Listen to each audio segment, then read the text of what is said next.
moving on to the thing I know you've been waiting for. It's time for This Week in History Trivia Style. Now, in order for me to do this without you seeing what I see, do you see what I see? So I've got the 7 questions here that have been written for us for the week of 14 to 21. I always do it for the previous week, not for the future week. So your answers are going to be between the 14th and the 21st of July, sometime in history. As always, I'll read the question to you first, give you a moment to ponder it, and for the time delay or the time lapse to catch up. And then if I got nothing from you, we'll move into the multiple choice answers. I don't have the answers in front of me, so I am playing along with you. I will use up your time lapse or time lag time pondering my answer. Here we go. Question numero uno. What massive Paris fortress was stormed on July 14th, 1789, marking the start of the French Revolution? Now, this one should be easy. It should be easy. I believe we talked about it a little bit last week. It's a kind of a big deal. But do you know what massive Paris fortress? I mean, do you know any other? That is correct. I agree with Mr. Taney right there. It's going to be the Bastille. But let's see what they gave us for options. The Louvre, the Eiffel Tower, the Bastille, or Notre Dame Cathedral. I think once that Roger's going with the Bastion. Okay. Yes, the Bastille. Yes, chat box is working. Thank you so much. So I think we all agree that the other 3 answers were ridiculous. I don't even know how to say ridiculous in French. Yeah, we all agree, Bastille. Question number 2. In 1790, what event celebrated the constitutional monarchy and national reconciliation in France? So 1790, they've been having the French Revolution for a year. What event celebrated the monarchy and national reconciliation in France? There's some good options here. But I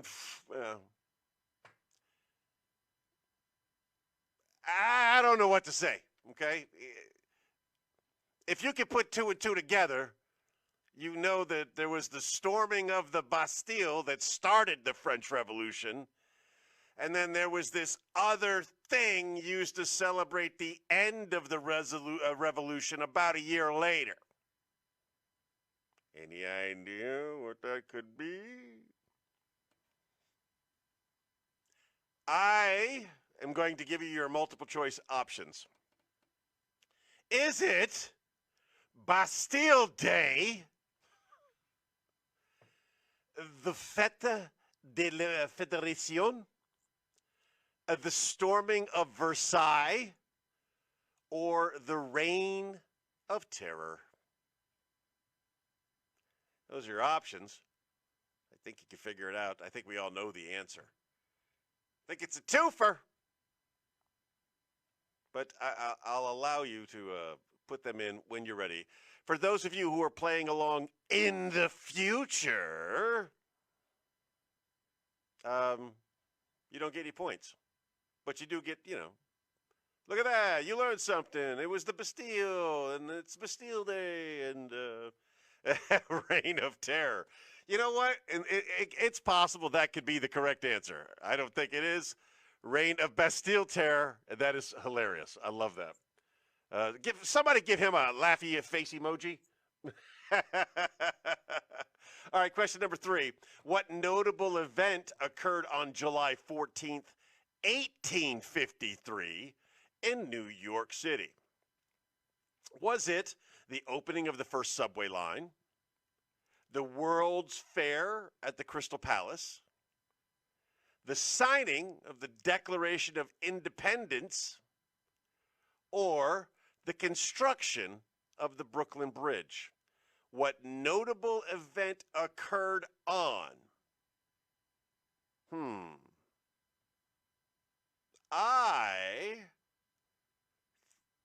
I think it's going to be A. I think that's right about the time of the I got James with the World's Fair at Crystal Palace. I believe it's the first subway line. James is going with Crystal Palace. I think if Roger's going with the bridge. I think that would have been worded differently if it was the bridge. But that could be correct at the same time. Good participation. Enjoying it as we move along.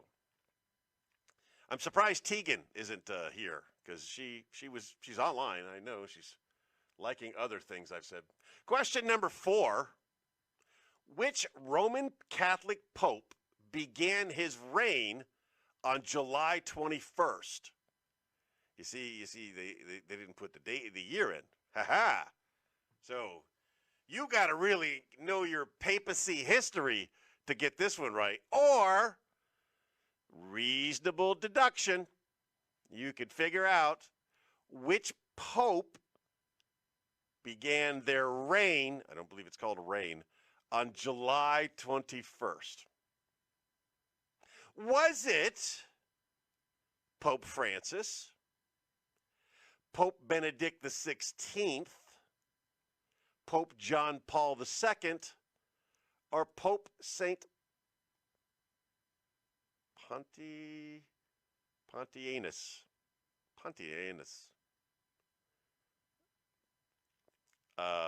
Not gonna go. Random guess out there was James with Pius the 10th. That's funny. Roger with his comments. For those of you listening on the podcast in a podcast format, random commenters today are Roger and James, and some of them are funny, and I don't read everyone, so sometimes you should just play along with us. He's going with Benedict the 16th is his official answer.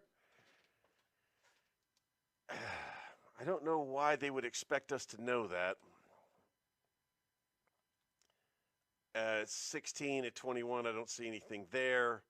Besides, I remember when Benedict was crowned. I also remember when Francis was crowned. I'm going with Giovanni Paolo II. I'm going with John Paul II. That's my guess. Taney is also going with Benedict. We'll find out the answer in 3 questions.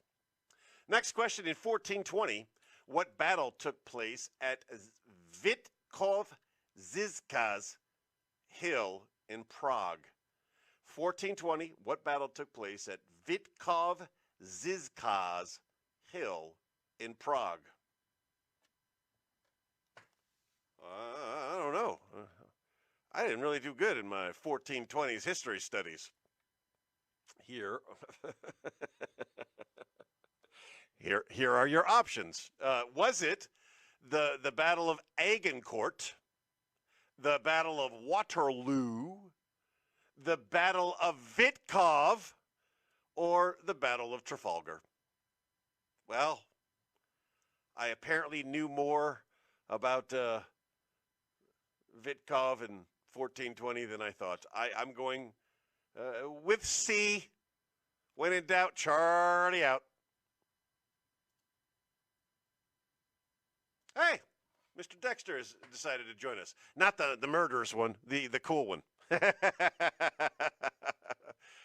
Yeah, really hitting the Wayback Machine there. The Battle of the Brats. Yes, excellent answer, Roger.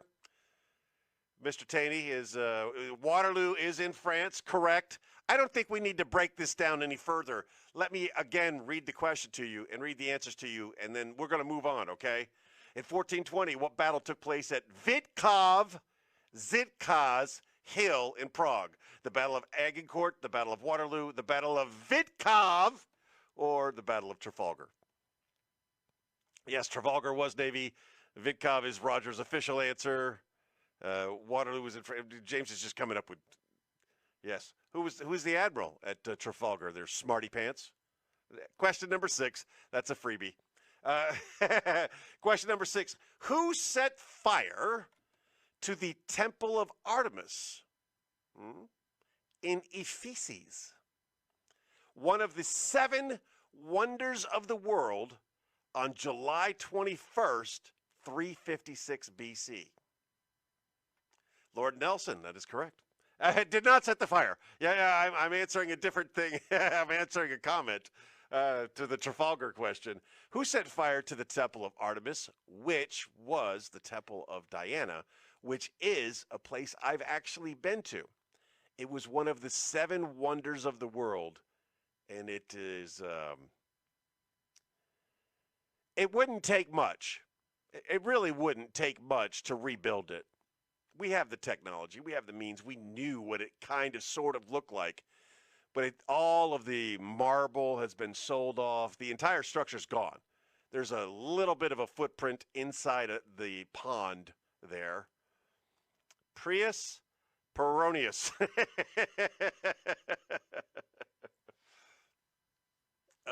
Yeah, if you look at what is the place where it was, you would never think there was anything of any significance there. The Temple of Artemis in Ephesus, one of the 7 wonders of the world. The options you have are, oh, okay. James says if we rebuild the stuff, the world will end. The world's going to end regardless. The options are Alexander the Great, Herostratus, Cleopatra, or Julio Caesare, Julius Caesar. I believe we can immediately remove Cleopatra, because although she was very popular throughout the ages, she really didn't do anything other than manipulate men. Good for her. She had a skill set and she used it, but she wasn't the conquering hero. And Ephesus, in case you don't know, is all the way up in Turkey. Okay, so somebody had to go through Turkey, and all the things we know about Cleopatra, Turkey wasn't her thing. How do you set fire to stone? I don't know. I don't even know what that question is for, Roger. Who set fire to the temple? Yeah, so all of the stuff in the temple catches fire, and the marble stayed, and then later they sold all of the remaining marble off. James is going with Alexander the Great. And 356 BC, I feel like Herostratus were the kind of names that people used back in 356 BC. I think Alexander the Great was a little bit more modern than that, right? Am I wrong there? I think Cleopatra and Julius Caesar, I think all of them are a little bit more than 356 BC, specifically closer to 0. I'm going to go with Herostratus. I think a Greek name. It was a Greek temple, and then they converted it. They took it, made it not a Greek temple. Yeah, I'm going with Greek name guy. It's more likely some lacquery is hot and pissed off that it had to be there. Mr. Taney is on Google. Stop using Google, James, because you wouldn't have known I was right. Finally, what British composer was appointed organist of the Chapel Royal in London on July 14th, 1682? British composer, appointed organist of the Chapel Royal, London, July 14th, 1682. We're just going to have to. Then how would you know? How would you know I was right if you didn't know I was right? Technically, we don't know if I'm right. Your options for British composer who became the organist at the Chapel Royal in London in July 14th. Was it Ludwig van Beethoven? Very, very British name. Was it Johann Sebastian Bach? A very British name. Was it Henry Purcell? It's probably a British name. Or was it George Frederick Handel? Handel's Messiah is the most popular piece. Beethoven's Fourth is my favorite. Johann Sebastian Bach, I don't know really. I mean, I'm sure I've heard Bach. I just don't know it. But the most English-sounding name on that list for me is Mr. Henry Purcell. Get your answers in, and we'll find out the answers right after this drink.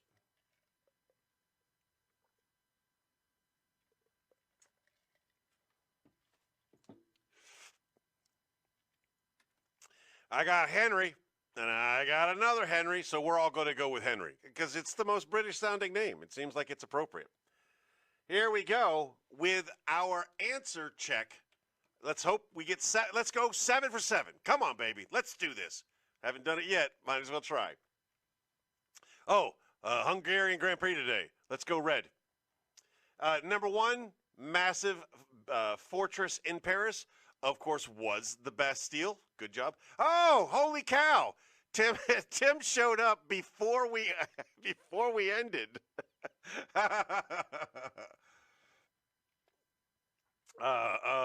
No, Mr. Taney, that is not an Oktoberfest cup.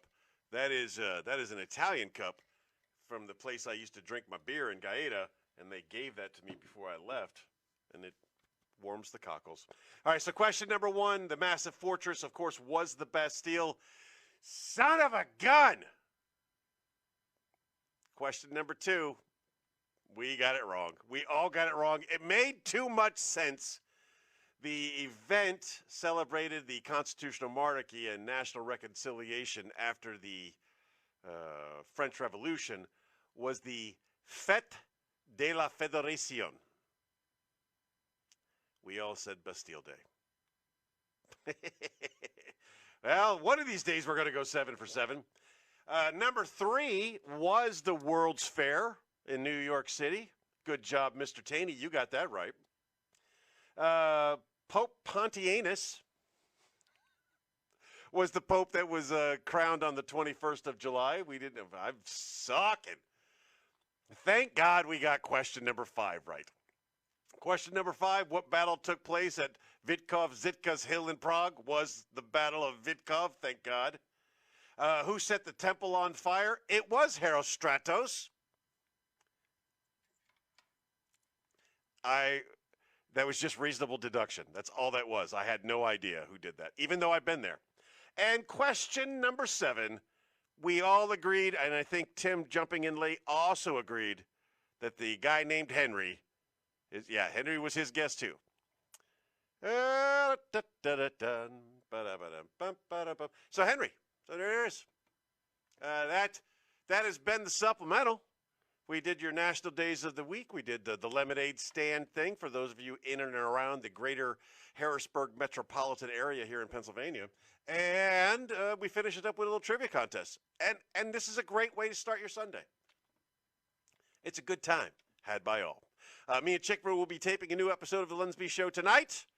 Always go on the YouTube if you have a hankering for some learning. We're now posting the supplementals on there as well. And I remind you today, as I remind you every day, just be the best person that you can be. If you're a great person today, be an even better person tomorrow. And for any of you that are going through anything right now, I know some of it. And for those of you who are, I wish you nothing but the best. I want you to get better. I love you. And my love is going to help heal you. That's the power of my love heals my friends. So get well soon. All right, that's it. I'm out. Bye.